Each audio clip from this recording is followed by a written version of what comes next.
Hello दोस्तों, नमस्कार। कैसे हैं आप सब? स्वागत है आप सबको झकाश न्यूज में। जितने भी शख्स मेरे वीडियो को देख रहे हैं, सबसे निवेदन है कि मेरा वीडियो पूरा देखें और लाइक करें। आज हम अपना ही चैनल झकाश न्यूज में रेड लिपस्टिक का वीडियो दिखाने जा रहे हैं। आप लोग देखें और अपना दुलार प्यार दें। अगर वीडियो अच्छा लगे तो मेरा चैनल को सब्सक्राइब करें, लाइक करें और शेयर लगा दें। थैंक यू, धन्यवाद, बाय बाय।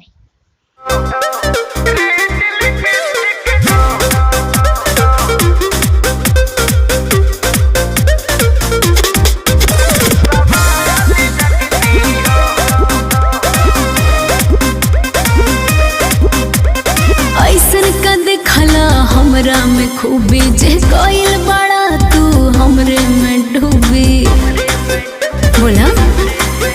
अरे ऐसन का देखला हमरा में खूबी जे कोइल बड़ा तू हमरे में डूबी।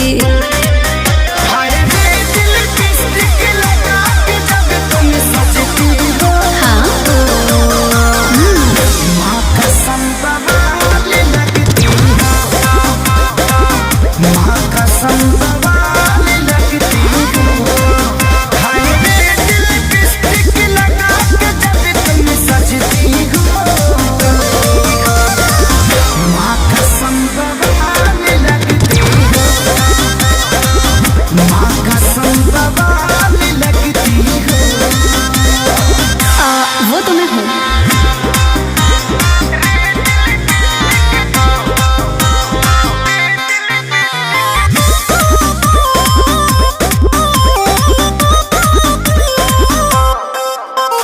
बुझतानी हम तोहरा मनवा के फील हो, कई के तारीफ दिहल चाहता दिल हो।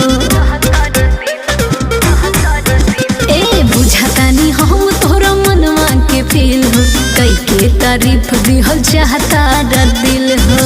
बतिया बसाही तू बड़ू ब्यूटी के खजाना, तहरा पे लुटाई पहिले नजर में भई तोहरे हम दीवाना।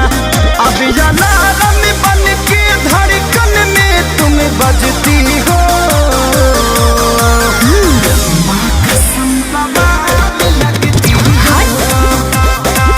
माँ कसम बवाल लगती हो।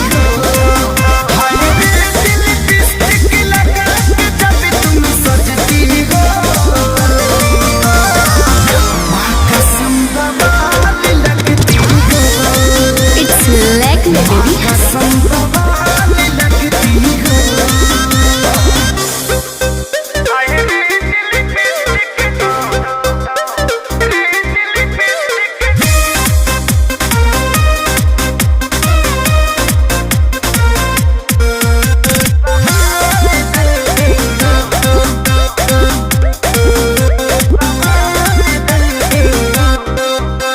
यादवराज झूठे पड़ल बड़ा फेर में, टाइम तू वेस्ट अपन करेला नेर में।